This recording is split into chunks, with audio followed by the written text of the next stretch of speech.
Shalom, shalom, boa tarde. Hoje nós estamos no dia 30 de novembro do ano 2021, pelo nosso calendário gregoriano.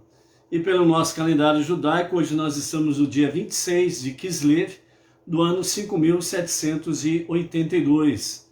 Estamos no segundo dia de Hanukkah.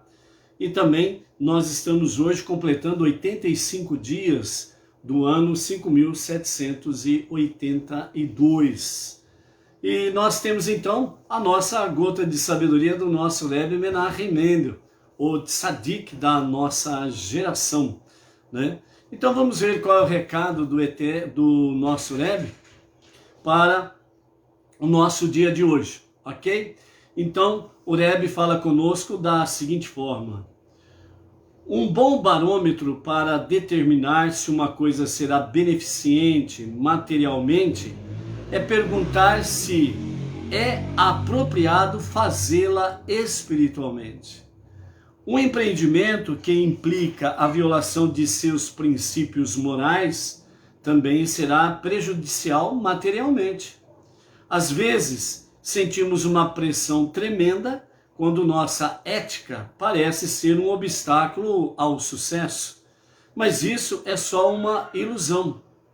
O espiritual e o material estão em conflito apenas para nossos olhos subjetivos. Na verdade, operam em harmonia, como uma coisa só.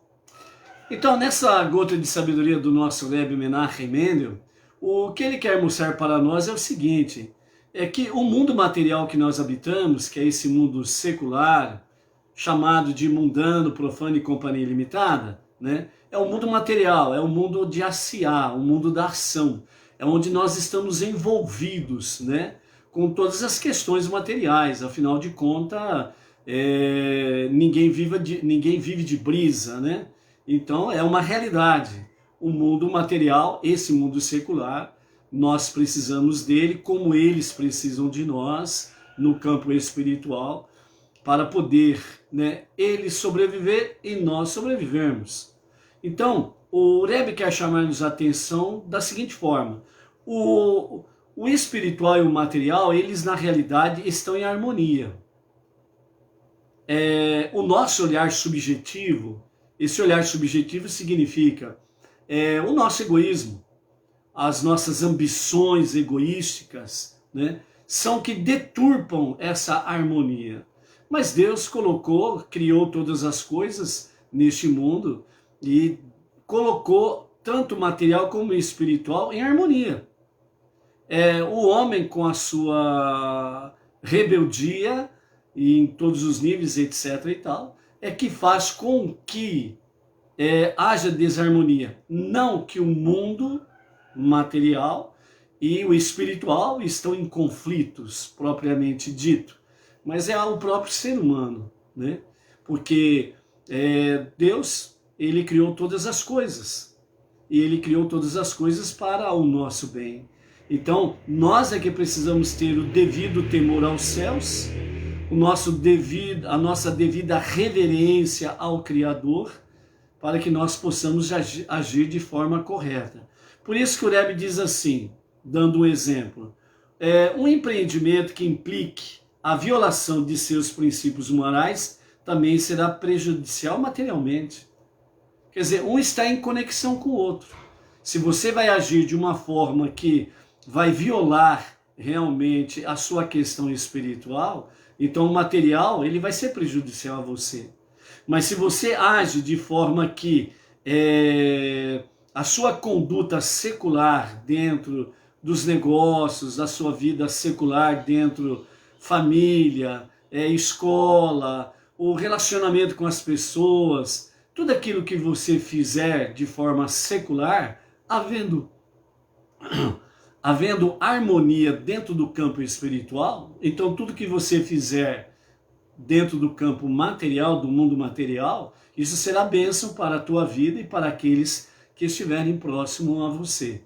Mas se você for fazer alguma coisa dentro deste mundo material que venha violar alguma questão espiritual, se você o fizer, esse campo material ele será prejudicial a você e os que estiverem próximos a você.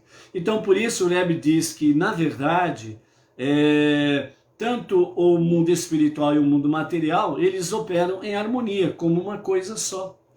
Então, por isso, nós precisamos nos adequarmos cada vez mais no conhecimento realmente da vontade divina, né, o estudo da Torá, as 7 leis universais, e nós podemos aí estarmos cada vez mais aprimorando a nossa obediência, conhecimento, obediência, obediência, conhecimento. Por isso que os 7 mandamentos, né, universais, ou os 7 mandamentos de Noah, né, que são idolatria, blasfêmia, roubo, assassinato, relações sexuais ilícitas, justiça e não comer o membro de uma criatura viva, ok? Essas são as 7 leis universais. Sendo que na idolatria nós temos 10 ramificações. Na blasfêmia nós temos 8 ramificações. Sobre o roubo há 16 ramificações. Sobre o assassinato apenas uma. Sobre as relações sexuais ilícitas há 10 ramificações. Sobre a justiça há 19. E sobre o não comer o membro de uma criatura viva, nós temos 2 ramificações. Então essas são as 7 leis universais e num total de 66 ramificações. Então, esta é a base para todo não judeu, para estar aí obedecendo e vivendo essa realidade, obedecendo e crescendo no conhecimento cada vez mais da vontade divina. Baruch Hashem? Ok, então, hoje nós estamos no nosso segundo dia, né, de Hanukkah, no pôr do sol de ontem. Nós entramos na segunda noite de Hanukkah. Ontem à noite acendemos a segunda luz, né, de Hanukkah, e hoje nós estamos no segundo dia de Hanukkah, né? A grande mensagem que nós tivemos aí para esse segundo dia de Hanukkah realmente fala sobre a luz da guerra e a luz da paz, né?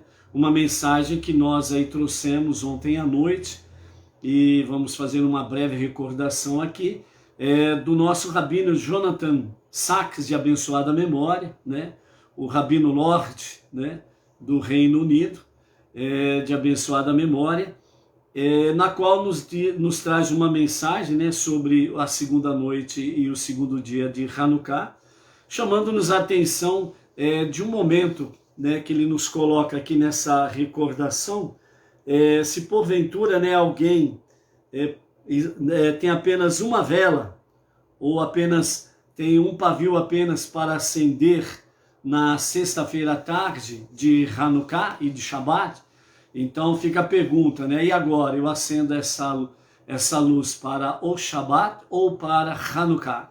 Então o rabino o rabino Jonathan Sacks, ele nos fala que nós devemos dar prioridade para a luz de Shabbat, né? Então é uma situação que parece que nunca vai acontecer e parece que nunca aconteceu com alguém. Sim, aconteceu com alguém, aconteceu com alguma família, né? Então, e também não está, vamos dizer assim, não vai acontecer mais. Pode acontecer, às vezes tem alguém que esqueceu, às vezes uma dificuldade financeira, etc e tal, né? Então, chega na sexta-feira e aí agora, o que eu faço? Só tenho uma vela, só tenho um pavio, acendo para Hanukkah ou acendo para o Shabbat? Então, mesmo sendo uma chama, você vai acendê-la pelo Shabbat, para o Shabbat, né? Então, o rabino fala isso. Por quê? Porque a luz do Shabbat tem prioridade, porque promove Shalom Bait. Shalom Bait significa paz no lar, né? E grande é a paz porque a Torá inteira foi dada para trazer paz ao mundo. Então, né, havendo uma situação dessa, então a prioridade é do Shabbat, ok? Dentro desse escopo também, qual é o significado que o rabino em questão, Jonathan Sacks, ele traz para nós nessa questão aqui? É que a questão da luz do Shabat, ela está mais no campo espiritual do que a luz de Hanukkah, né? No sentido que se recorde da vitória da guerra dos macabeus contra os seleucidas e os helenistas, né? Então, dentro desse sentido, ele quer mostrar para nós que a luz do Shabat, ela tem prioridade. Por quê? Porque a luz do Shabat, ela vem priorizar o Shalom Bait, a paz no lar. E a paz no lar, a paz da família, é a base para toda a sociedade. Se as famílias têm Shalom e vivem em Shalom, então a sua comunidade, o seu bairro, a sua cidade, vai se estendendo, o seu país, etc. e tal. Então, Shalom Bait, paz no lar, ela vai se estendendo realmente para todos os lugares. E o objetivo de Deus é exatamente esse, né? Para que haja paz no mundo, ok? Então, dentro desse sentido. E também valorizando o quê? O casamento, o lar, a paz entre o marido e a esposa, acima da mais alta glória do que o campo de batalha. Então, é isso que prioriza a luz do Shabat, ok? Dentro desse escopo aí. Então, a unidade familiar é o alicerce para uma sociedade saudável e a família é o ponto-chave de seu futuro. Então, Shalom Bait, paz no lar, que simboliza exatamente o dia do Shabat e bem como as luzes de Shabat. Então é isso que precisa ser priorizado, né? A paz no lar, Shalom Bait, né? Então, justamente em prol do futuro dos nossos filhos e netos, né, devemos ser defensores de Shalom Bait, né? Então, priorizar a paz no lar, né? E como nós estamos aí em Hanukkah, e falando de Hanukkah, né, então nós temos aí o personagem principal, central dessa história, que é exatamente Yehudá, o Macabeu, que é Judas o Macabeu, né? Dentro, infelizmente, né, dentro de uma literatura que vem desde os dias de Constantino, né, em que traz aí uma visão no sentido de que como que fala, nos seus escritos traz aí aquela questão de traição de Judas, etc. e tal. Infelizmente, o escrito ele vem trazer aí essa expressão, né, justamente para denegrir a imagem judaica do povo israelita, certo? Apesar que a história em si ela é contradita pelas suas inúmeras contradições. Mas a Yehudá, né, o povo judeu, né, Judas ou Macabeu, então dentro da verdadeira literatura bíblica, dos 5 primeiros livros da Bíblia, a Torá, os demais escritos das escrituras sagradas, bem como a literatura que vem através dos sábios, né, essa visão que tenta desqualificar o povo judeu, ela está totalmente fora de cogitação. Ela é contraditória em si mesma.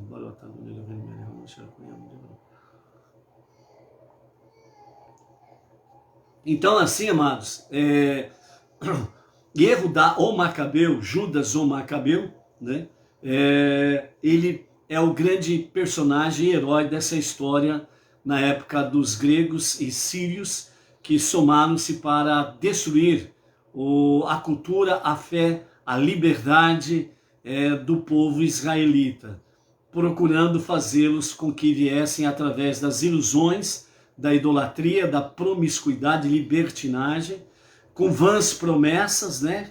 E então Yehudá e a sua família levantaram-se para defender a liberdade do povo israelita, a liberdade da família, a liberdade de expressão e a liberdade de fé, né? Então eles se levantaram justamente para expulsar os invasores, para que realmente a família, a pátria tenha a verdadeira liberdade.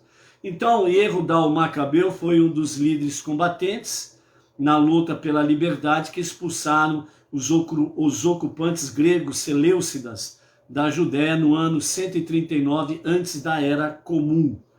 Yehudá era o filho mais velho de Matitiarro, filho de Yohanan, o sumo sacerdote, que instigou a revolta matando o oficial grego Nicanor depois que um porco foi abatido no templo sagrado. Yehudá e os seus irmãos eram lutadores ferozes, descrito pelo general grego Bagris, conhecido também como Barrides, como mais fortes que os leões, mais leves que as águias e mais rápidos que os ursos. Essa era a descrição que o general Bagris fazia de Yehudá, os seus irmãos e aqueles que estavam com eles. Sendo o pergaminho antigo de Antíoco, os irmãos não eram apenas lutadores experientes, eles extraíam suas forças do jejum e das preces, implorando a Deus para lhes abençoar com sucesso. Então aqui nós vemos a própria biografia ou autografia do general grego Bagris. Ele realmente, nos seus escritos, isso estão nos anais da história, ele mesmo falando, né? Através do pergaminho antigo de Antíoco, né? Essa descrição com referência a Yehudá, a sua família e os que estavam com eles, né? Então Matitiarro comparou seus filhos aos heróis judeus da história. Para Yehudá ele escolheu Yehudá, o filho de Iacove, que está associado ao poderoso leão. Como leão, Yehudá lutou sem medo pela liberdade de servir a Deus e viver de acordo com a Torá, os 5 primeiros livros da Bíblia. Então, aqui nós temos também mais uma descrição que a luta foi pela liberdade, a liberdade de expressão, a liberdade de fé, a liberdade de ir e vir, as liberdades civis das pessoas, certo? Então, toda e qualquer tentativa em que as pessoas fazem que você seja obrigado a fazer alguma coisa que você não quer, é uma ditadura. É uma ditadura. Não adianta você falar o contrário. Ah, mas para o bem da tua saúde. Tá, eles usam esse termo para obrigar a você a realmente fazer o que você não quer. É ditadura. Simples. Não tem outra conversa. Ah, mas porque não adianta arrumar desculpas. Você precisa ser livre para decidir o que vai fazer da sua vida. É liberdade. Deus, o Criador, ele não privou ninguém de liberdade. Por isso que ele deu livre arbítrio ao ser humano. Se Deus que é Deus, se Deus que é o único Criador, se Deus que é o único Salvador, se Deus que é o único Todo-Poderoso, ele não priva o ser humano da sua liberdade, do seu livre arbítrio, então quem é o homem para te obrigar a fazer isto ou aquilo? É ditadura, ponto. Então, Yehudá, a sua família e os que somaram com eles simplesmente lutaram contra a ditadura da época, para que tivesse principalmente a liberdade de servir a Deus. Por isso que nos dias atuais, o sistema, eles querem realmente, de forma, entre aspas, né, de forma mansa, com palavras mansas, dizendo que é para o seu bem, nós vamos fazer isso que é para o seu bem, que é para o bem da sua saúde, para o bem da sua família, e te obrigam a fazer isso ou aquilo. Isso não é para o bem de ninguém, é ditadura. Deus deu o livre-arbítrio para as pessoas decidirem. Então, os dias atuais, nós estamos vivendo aí situações em que de fato nós precisamos lutar pela nossa liberdade. Porque se perdermos a nossa liberdade, começa com pequenas coisas. Nós estamos orientando vocês a não fazerem isso. A princípio é uma orientação. Depois vem o quê? Depois vem uma determinação um pouco mais contundente. Aí vem decretos. Aí daqui a pouco vem o quê? Leis. Aí daqui a pouco vem o quê? Prisões e mortes. Porque não se submete ao senhorio do sistema. Entendeu? Começa devagar. Vai assim, paulatinamente. Não é nada para o teu bem saudável, para a vida sua, da sua família. É um meio que encontraram para dominar as populações, os povos. Os macabeus, em Hanukkah, mostra para nós que nós precisamos lutar pela nossa liberdade. Mas qual é o fundamento essencial dessa liberdade? É para servir a Deus. E o sistema não quer que você sirva a Deus, por isso ele quer que você não tenha consciência divina e nem consciência de família. Ok? Então, como diz, por amor aos nossos filhos e aos nossos netos, né, vamos viver o futuro agora, lutando de fato pelas nossas liberdades vamos dizer assim, graciosamente que Deus concedeu ao ser humano, ok? Então, dessa forma, no meio da batalha, de uma das batalhas, né, Yehudá foi morto, os irmãos sobreviventes ficaram desanimados por causa da liderança, sabendo que sua força era equivalente a de 4 juntos, quer dizer, só a força de Yehudá correspondia à força de 4 da família dos macabeus, né? Então, com o coração partido, o patriarca da família, Matitiarro, incentivou seus filhos a continuarem lutando e oferecendo-se para acompanhá-los na batalha, né? Mesmo sendo idoso, ele disse: se for preciso eu vou com vocês, mas vocês não podem desistir, vocês precisam continuar a luta do seu irmão. Não pode, o nosso povo precisa ser livre para podermos servir ao nosso Deus e servir à humanidade. E graças a isso, mais uma vez, também estamos hoje aqui, né? Então, através da bravura dos macabeus, inspirados por Yehudá, os gregos foram finalmente expulsos da terra e os judeus celebraram sua vitória na festa de Hanukkah, em gratidão a Deus pela vitória, né? A expressão macabeus, né? O que significa macabeus? Então, os nossos sábios falam que ela é um acrônimo da canção que o povo entoou depois da travessia do Mar Vermelho. Então, quando o povo israelita saiu do Egito, as águas do mar foram abertas e atravessaram em segurança. Então, dentro da sua canção, eles cantaram, né? Mi Hamocha Baelim Hashem, que significa: quem é como você entre os poderosos, ó Deus? Então, este foi o grito de guerra dos macabeus e também escrito nas bandeiras que estavam ali entre eles, né?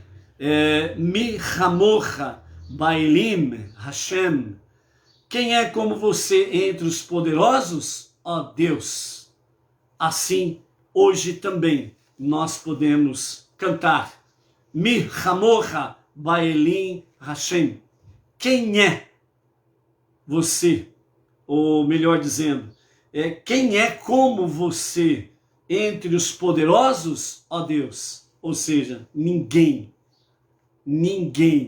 é como o nosso Deus, como o Criador, como o Salvador e o único Todo-Poderoso. Então, por isso, a Ele a nossa gratidão, e é em nome dEle que nós lutamos pela nossa liberdade e pela liberdade do nosso próximo, a começar a nossa liberdade, a liberdade da nossa família, com o objetivo fundamental de termos a liberdade para servirmos a Deus.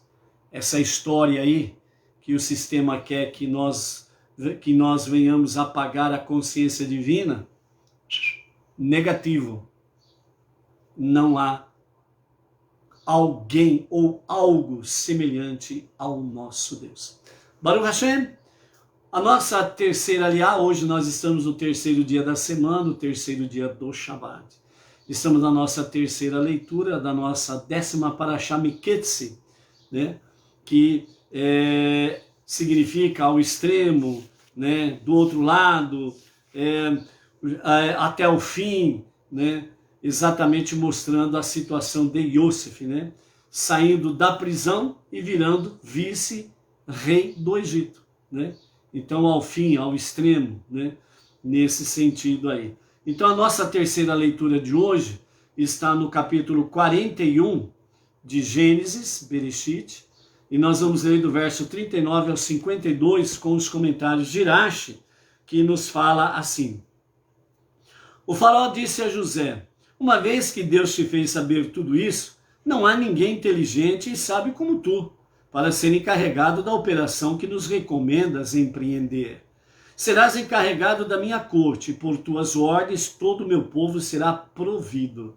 Só pelo trono, isto é, pelo fato de que eu sou rei, enquanto és apenas vice-rei, te excederei em importância. Ou seja, só o faraó estava acima de José. O resto do Egito e dos povos estavam submissos a José. Excelso isso, disse o faraó a Yosef, concedo-te o mesmo poder que eu próprio possuo sobre toda a terra do Egito.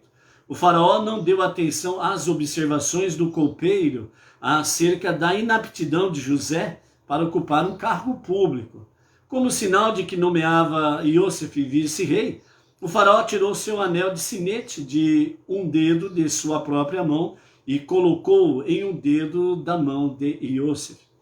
Ele o fez vestir trajes de linho, um tecido altamente apreciado no Egito, e pôs a corrente de ouro do carro em volta do seu pescoço. E o fez ser conduzido pela capital ao lado de sua própria carruagem, em sua segunda carruagem real.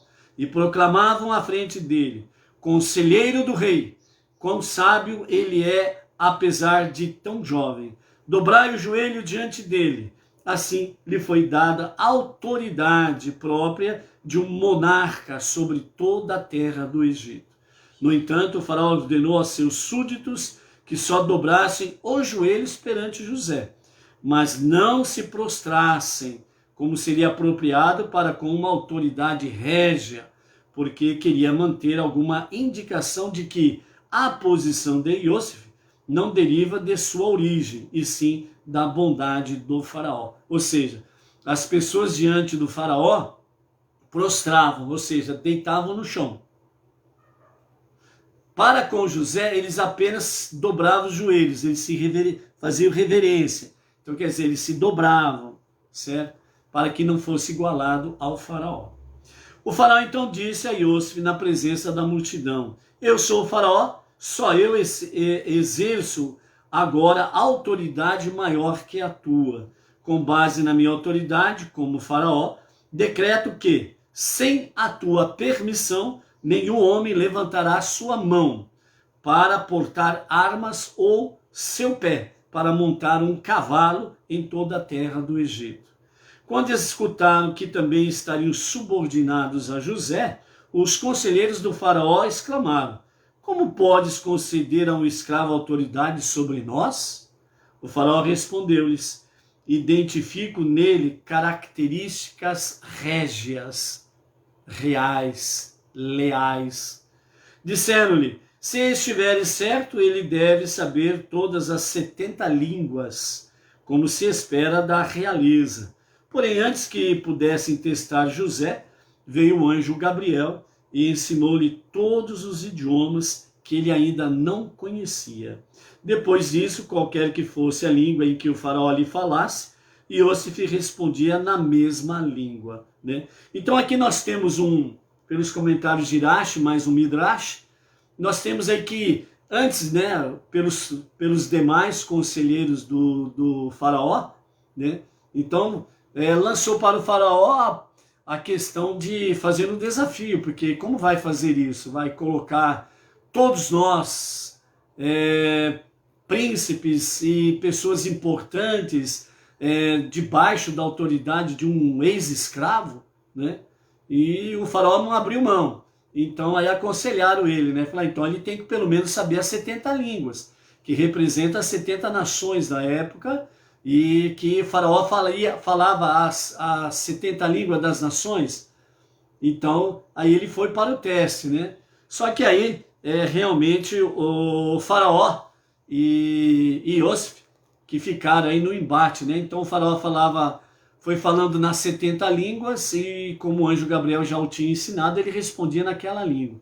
Depois que terminou as 70 línguas, aí José falou em hebraico. Aí o faraó ficou ficou com aquela cara de tacho, aquela cara de bobão. Que é isso? Aí Iosif explicou para ele, essa é a língua hebraica. Ou seja, além das 70 línguas, Iosif falava o hebraico. E o faraó só falava 70 línguas. Então tinha uma língua a menos que o faraó não falava, que era o hebraico. E então, né, o faraó pediu segredo nesse sentido, porque se o povo soubesse, se os conselheiros do faraó soubessem que Iosif falava uma língua a mais do que o faraó, então o conselho iria destituir o faraó e colocaria o José como faraó do Egito e de todas as nações. Aí o faraó pediu o segredo para Iosif. Iosif falou, fica tranquilo, faraó, é um segredo nosso. Tudo tem o seu tempo, tudo tem a sua hora. Mas para frente nós vamos ver como que um bom segredo guardado sempre surte efeitos positivos. Lá na frente nós vamos ver isso daí, nos próximos dias. Ok? Então dessa forma aí, então o faraó, ele confirmou na sequência para todo o conselho que Iosif sabia as 70 línguas. Então qualquer conselheiro que falasse em qualquer língua, Iosif poderia responder. Qualquer nação que se apresentasse, que iria se apresentar posteriormente a Iosif, por causa da fome, Iosif iria conversar com aquela nação na sua língua vernácula. E aí então todos veriam, contemplariam dia a dia que Iosif era de fato competente para ser o vice-governador ou vice-rei de todo o Egito. Ok? Continuando aí, no versículo 45 do capítulo 41, o faraó deu a Iosif o nome de Tsifanat Paneah, que significa decifrador de segredos. E deu-lhe Asnat, filha de Potifera, antigo senhor de José, chefe de On, como mulher. Assim, Iosif saiu para inspecionar o Egito. Iosif tinha 30 anos de idade quando se apresentou ao faraó, rei do Egito. Ele saiu da presença do faraó e viajou por toda a terra do Egito, a fim de executar seu programa de armazenamento de produtos agrícolas dos 7 anos de fartura. Embora agora fosse livre para agir como desejasse, Iosif não tentou informar a seu pai que estava vivo, porque estivera presente quando seus irmãos fizeram um pacto proibindo qualquer um deles de contar ao pai a verdade sobre o desaparecimento de Iosif, antes que se recebesse um sinal de Deus para isso. Visto que ele ainda não dera nenhum sinal, Iosif entendeu, como Itsarraque, seu avô, antes dele, que Deus ainda não queria que Iacove soubesse da verdade, né? Então, Iosif continuou a sua vida normal, né? E não viu nenhum sinal palpável da parte de Deus para avisar o seu pai que ele estava vivo, né? Porque os próprios irmãos fizeram um pacto. Então ele não queria violar o pacto dos irmãos, nem passar por cima dos irmãos, porque nenhum sinal Deus deu para ele, para o fazer. Então ele não poderia tomar uma atitude voluntária e fazer tal coisa. Então ele estava esperando um momento oportuno, um sinal divino, para poder fazer, né? Então, por isso que ele não comunicou imediatamente ao seu pai. A partir do verso 47, nós temos aí o início, os 7 anos de fartura. Durante os 7 anos de fartura, o povo da terra juntou grãos e levou-os aos depósitos aos punhados, ou seja, sem pressa.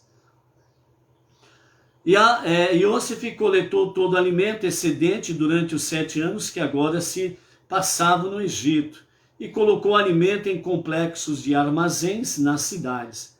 Era fato bem conhecido que a composição do solo varia de um lugar para outro, tendo o solo de cada local suas propriedades características que lhe permitem produzir diversas culturas. Sabia-se ainda que, por esse motivo, os produtos agrícolas de uma localidade específica conservam-se melhor se armazenados com um pouco da terra onde cresceram. Então Iosif, portanto, pôs com o alimento um pouco da terra tirada dos campos em torno da cidade, nos quais ele fora cultivado.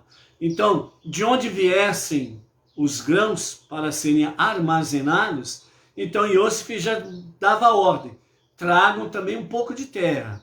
Então, antes de montar, né, os silos, né, os depósitos, então era colocado a terra por baixo, né, dos grãos, por cima da terra local. Então, a terra de origem da plantação era colocada por cima da terra do local, e aí em seguida colocava em cima dessa mesma terra onde os produtos foram produzidos, e aí então eram armazenados os grãos, e assim eles eram preservados, não havia como apodrecer. José acumulou quantidades de grão tão abundantes quanto a areia do mar, até que o tesoureiro teve de parar de contar, pois havia demais para contar. 2 filhos nasceram para Iosif antes que viesse o primeiro ano de fome, que Deus deu à luz para ele Asnate, filha de Potifera, chefe de On. José denominou o primogênito Menachê, que significa que faz esquecer. Porque disse ele, concedo-me sucesso, Deus me fez esquecer todas as minhas atribulações do passado, mas isso também poderia levar-me a esquecer tudo que eu amava da casa de meu pai. Iosif sabia que a prosperidade acarreta o perigo da assimilação. Para não se esquecer de sua família e herança, ele deu a seu primogênito um nome que o lembraria constantemente desse perigo. Por isso, Menachê significa o exílio que faz esquecer. Então, todos os dias, todos os momentos, Iosif olhava para Menachê, então ele recordava das suas origens, e ele não se esquecia, e portanto ele permanecia fiel às suas origens, e à sua família, e à fé dos seus patriarcas. Verso 52, e veio o segundo filho, e ele denominou o segundo filho de Efraim, que significa fruto, porque disse ele, Deus me fez frutificar na terra de meu sofrimento. Iosif não tentou gerar mais filhos depois desses 2, pois sabia que viriam 7 anos de fome. Embora um único ano ocasional de fome resultasse de fatores ligados apenas àquele ano, 2 ou mais anos consecutivos de fome indicam que, por alguma razão, Deus temporariamente suspendeu seu desejo de que o mundo cresça e floresça. Em épocas assim, entende-se que o Eterno, paralelamente, também suspendeu seu desejo de que a humanidade seja fértil e se multiplique, né? Dentro desse conceito aqui, né, há um entendimento entre os comentaristas de que, assim como Iosif, ele não tentou, né, procriar, ter mais filhos, né, justamente por causa da previsão de 7 anos de extrema seca e fome. Então, ele compreendeu que esse era o desejo de Deus, que realmente o mundo, né, parasse de crescer e florescer. Que o desejo de Deus, no princípio, é crescei-vos e multiplicai-vos. Então aqui Iosif entende que realmente nesse momento Deus, ele de forma, na sua visão, de que o desejo de Deus, né, a forma de Iosif pensar, era que o desejo de Deus era que a humanidade, né, no momento, não fosse fértil e que se viesse a se multiplicar, para evitar maiores sofrimentos, né? Então, essa foi a visão de Iosif, né? E os comentários, aliás, os comentaristas trazem exatamente esse comentário nesse sentido. Então, é o momento em que não vamos aumentar o sofrimento das pessoas, né? Já pensou? O bebê, a mamãe, o papai vendo o bebê passando fome, sede, coisas semelhantes, né?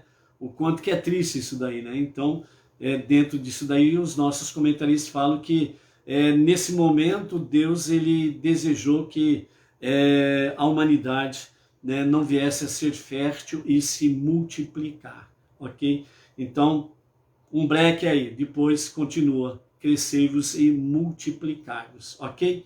Então aqui nós encerramos a nossa terceira aliá, e amanhã nós vamos ver aí o início dos anos de fome e o relacionamento, o primeiro encontro, né, de Iosif e os seus irmãos, o que vai acontecer aí. Para finalizarmos, o nosso Rebbe Menachem Mendel, ele nos dá uma excelente pincelada nesta aliá, nos falando sobre recordar para progredir, né? Então, o nosso Rebbe Menachem Mendel, o líder da nossa geração, diz assim: viver no exílio não requer nos quer, melhor dizendo, usar dois enfoques aparentemente contraditórios em relação ao mundo. Por um lado, primeiramente, devemos estar constantemente atentos às influências prejudiciais. Então, a primeira coisa que precisamos ter foco é exatamente disso, né? Atentos às influências prejudiciais. O segundo aspecto precisamos nos envolver com o mundo externo para influenciá-lo positivamente. Então, a recordar para progredir, né? E isso daí o nosso Rebbe está falando exatamente sobre a questão do exílio, né? Primeiramente, o povo judeu, né? E o nosso aprendizado, porque nós temos saído do Egito, né? O Egito é espiritual, estamos no meio das nações. Então, no sentido paralelo ao do nosso irmão mais velho, o filho primogênito de Deus, o povo israelita, então o exílio deles, paralelamente o nosso exílio, no sentido de que estamos aí fora do Egito, mas ao mesmo tempo envolvidos no Egito, entre as nações. O povo israelita, mesma coisa, fora de Eretz Israel, estão entre as nações envolvidos, né, entre aspas, com o Egito. Então esse mundão aí, o nosso Rebbe diz que dois enfoques aparentemente contraditórios precisamos realmente enfrentá-los. O primeiro devemos estar constantemente atentos às influências prejudiciais. Você precisa analisar corretamente, de forma correta. A segunda questão precisamos nos envolver com o mundo externo para influenciá-lo positivamente. Por isso diz que nós precisamos trazer luz para as nações. Então, nesses dois aspectos, nós precisamos manter o equilíbrio. Ou seja, o equilíbrio para percebermos os sinais das influências prejudiciais, para não cairmos nas suas armadilhas, e ao mesmo tempo nos envolvendo com as questões seculares do mundo. Nós não podemos esquecer que a nossa função suprema é trazer luz para os povos, para as nações, o meio que nós habitamos. Então isso significa influenciar de forma positiva, ok? É claro que influenciar o nosso entorno é um desafio e uma realização de maior envergadura do que simplesmente manter nossos valores, né? esse contato direto é de fato um embate difícil. Em nossa volta, em nosso entorno, né? Diariamente procurando influenciar de forma positiva, trazendo luz, é um desafio constante, muito cansativo, muito tentador para desistirmos. Perseverança. Você vai ter que ter muita perseverança para não cair nos laços das armadilhas desse mundo secular. Não obstante, devemos cuidar primeiro de manter nossos valores. Você precisa manter os seus valores, que estão alicerçados na Torá, nos mandamentos, nas 7 leis, na Techuvá, na Tefilá, na Tzedaká. Manter seus valores, certo? Porque se esquecermos de nossas raízes, não haverá mais nada que possamos contribuir ao mundo. Ou seja, se nós perdermos as raízes dos nossos amados, do nosso amado irmão mais velho, filho primogênito de Deus, que é a Torá, a história judaica, se nós perdermos essas raízes desses fundamentos, né, então nós não teremos como contribuir mais com o mundo. Aí nós somos uma falência. Nós não servimos para mais nada. Vamos estar no meio do mundo, estar por estar, mas não sendo útil. Então essa é a questão. Nós precisamos manter realmente o nosso foco para contribuir ao mundo. Essa é a finalidade que Deus ele confiou a nós entre as nações, com orientação rabínica. Os 2 filhos de Iosef, nascidos e criados no Egito, portanto fora de Eretz Israel, a terra de Israel, personificavam esses 2 aspectos da vida no exílio. Iosef chamou o primogênito de Menashe, que significa o exílio faz esquecer, para não acabar esquecendo sua família, a sua herança espiritual. Então ele mantinha o foco, exatamente a sua família e a sua herança espiritual. Nós não podemos perder esse foco. E em segundo lugar, o filho Efraim, que significa que frutificará, para enfatizar que o nosso propósito neste mundo é influenciá-lo positivamente. Então, este é o objetivo que Deus tem para nós, Benei Noach, entre as nações. De forma paralela, ombro a ombro com o nosso irmão mais velho, o filho primogênito de Deus, o povo israelita, o povo judeu, é nós estarmos trabalhando com afinco nesses propósitos. Porque se nós perdermos esses propósitos, amados, nós não temos utilidade para nada e para ninguém. Então nós estaremos vivendo uma vida vegetativa. Simplesmente isso, viver por viver, morrer por morrer, ponto. E não é isso que Deus tem para as nossas vidas. Então, de fato, né, Deus ele nos chamou para estar entre as nações, mas para que nós sejamos frutíferos. Influenciando o mundo de forma positiva. Então, que nós possamos manter os nossos valores espirituais alicerçados na Torá, nos ensinamentos dos nossos mestres sábios, com a orientação rabínica do nosso Rav Yaakov Geranstadit, o líder do movimento Benei Noach Brasil, estarmos aí cada vez mais fundamentados em valores que são eternos e não, entre aspas, aquilo que as pessoas chamam de valores secundários, prematuros, passageiros e ilusórios. Simplesmente isso. E ilusórios. Vimos esses dias atrás um momento em que Iosef vai cedendo à sedução de Zuleika, a esposa de Potifera. E antes que ele consumisse, né, viesse literalmente, né, praticar o ato, o ato sexual ilícito, então aí veio a visão do rosto de seu pai. E ele teve a visão e pôde ouvir a voz dizendo para ele, a voz do seu pai: você, junto com seus irmãos, estão destinados a estar com as pedras preciosas no peitoral do Kohen Gadol escrita. Você quer que o seu nome seja tirado do peitoral do Kohen Gadol?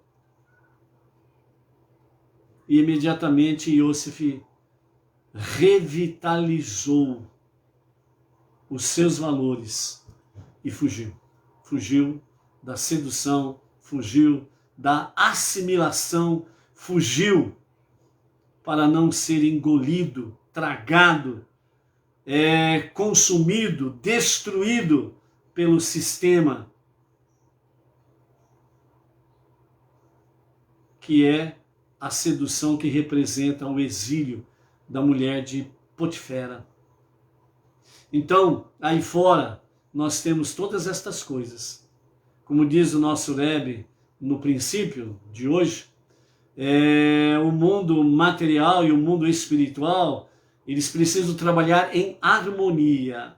E para trabalhar em harmonia, não podemos abrir mão dos valores espirituais que são eternos.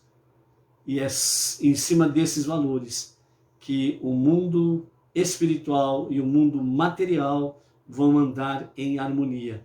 Nós vamos andar em harmonia. E assim seremos úteis para o mundo, influenciando de forma positiva que há, de fato, uma vida verdadeira para se viver. E que a redenção final com Mashiach será a preparação, a última etapa para a vida eterna. Então, por isso, levemos de forma positiva o conhecimento da unidade e da unicidade de Deus. Também o conhecimento da redenção final com a revelação de Mashiach, para que nós e as pessoas venham se preparar adequadamente para esse momento da revelação de Mashiach, para a redenção final. Que sejamos luz, que sejamos uma mensagem positiva em torno de nós e aonde nós estivermos, sempre de forma positiva, influenciando o mundo. Que Mashiach se revele em nossos dias e que seja para agora mesmo. Amém ve amém. Aleluia. Amanhã estaremos de volta à tarde com a Torá. Shalom, shalom.